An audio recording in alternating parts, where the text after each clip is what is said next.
Oh,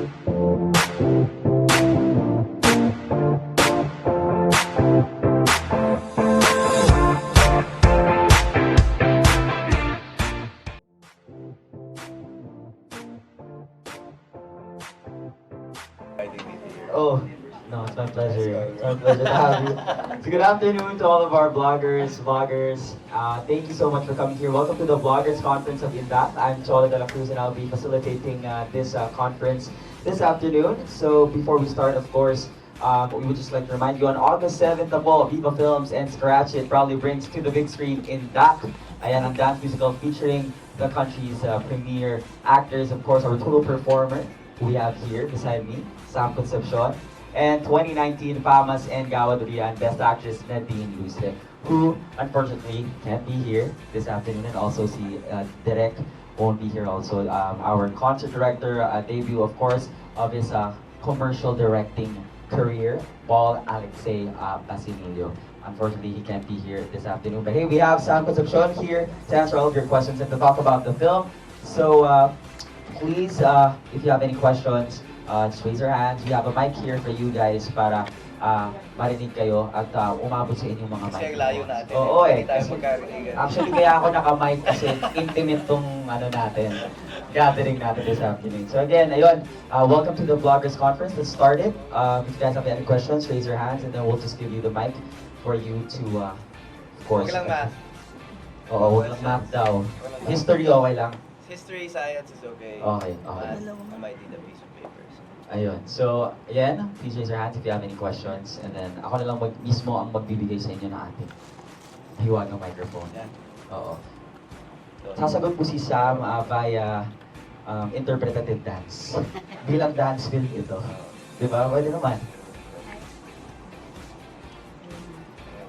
Hello. Hi, Sam.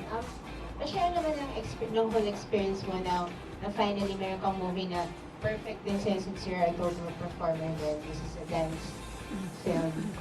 Okay, sorry. How was the whole experience whole of experience. filming this? First of all, hi everyone. Good afternoon. Thank you for being here. We really appreciate and thank you for your presence here today. We have a movie that we're very proud of and that we can't wait for people to watch. We spent a whole lot of time putting this movie together, from the production and the cast and everyone else involved. It's not a typical movie to put together dahil marami siyang, there are other elements involved in it, including the dance and the music. So, parang the dances and the music and the movie and the storytelling had to be a good combination or a good marriage for it to work. So we thank everyone that was part of it, from the choreographers to the dancers to the team and the writers and everyone to bring something, put something together that will create a story that will show dance and love and passion and something that still is truly Filipino. We shot in Cebu. Maraming mga shots na ginawa sa islands because the character of Nadine Jen, that's where she comes from. My role as Vin is from the city.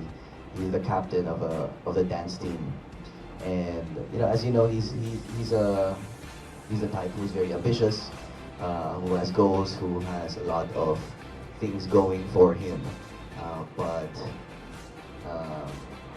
yung pressure ng lahat ng yun sometimes can weigh him down. But that's syempre dahil ba nang sinagot din na ako na yung mga tanong nyo. But that's how he meets Jen, someone from the island, living a very peaceful life, and he takes her in as part of the team. And that's where the story starts.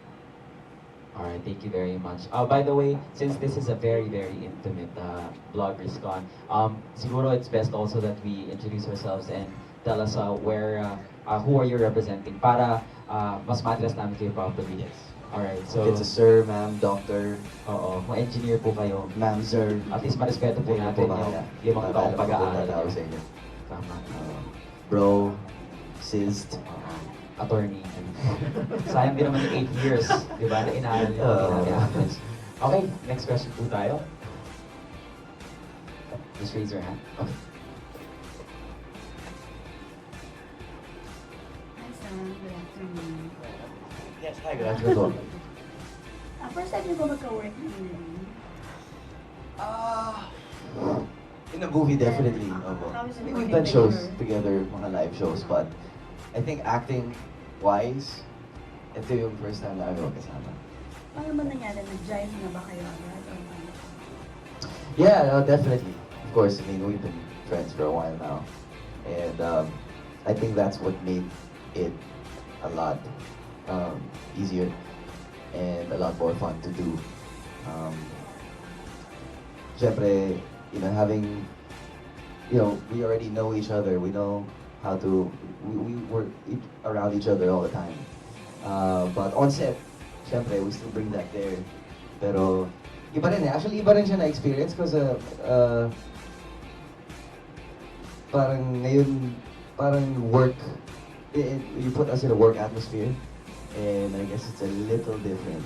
But definitely, the fact that we know each other helped a lot. I understand na parang kinoreograph ba kayo ng G-Force? Yes, a lot of it is choreographed by the G-Force. They are the choreographers of this movie. And I think more importantly, yung chemistry of the whole group as a team, as a dance team, was the most important factor. We needed to learn how to dance as a group and as a team. Kasi if we're playing dancers in a dance team, that's a whole different story. It's a culture in itself. You know, how we treat each other, how we treat each other, what dance artists do in their time and at rehearsals outside. That's something we needed to do together. So part of that is the casting, G-Force coming together. Paano yun? Nagkaroon ba kayo ng parang choreo, sariling choreo niyo ni Nadine na kayo dalawa lang? Other than sa mga tinuro ng G-Force? Well, like yung mga moments na ganito, may mga moments that I freestyle some of it para it's more organic and more alive. Especially kung yung context ng sayaw ay dahil, you know, parang if it's an emotional scene that's done through dance. Thank you. Jing Javier pa. Amazing Jing Javier. Thank you. Thank you. Hi. Personally, ano yung ibig sabihin ng INDAK para sa'yo? The movie or? Yung INDAK, yung word na INDAK. Well, INDAK means groove. INDAK means to groove. It's also the name of the dance team. INDAK Tilas yung pangalan namin. It's groove, it's movement. Dance is about expression. And dance is about putting emotion into movement. Ako rin, as a dancer, I think that's what I especially love about it, is that I guess it's one thing to express myself through song, pero I think it puts a different dimension dun sa emotion when I do it through movement. Kaya dancing is very close to my heart. Dancing is very close to me. I was exposed to it at simula nung maliit pa akong bata, and I guess I never stopped since. Ilang percent yung more on dance theater tapos kung meron, ano pa ba ibang kasama? May drama ba? Yeah, no, it's a whole mixture of a lot of things. Syempre, dance po yung malaking factor in this movie because that's what the movie is about. But also, it's about the story of Jen na galing sa isang island and yun, nahanap siya ni Vin somehow.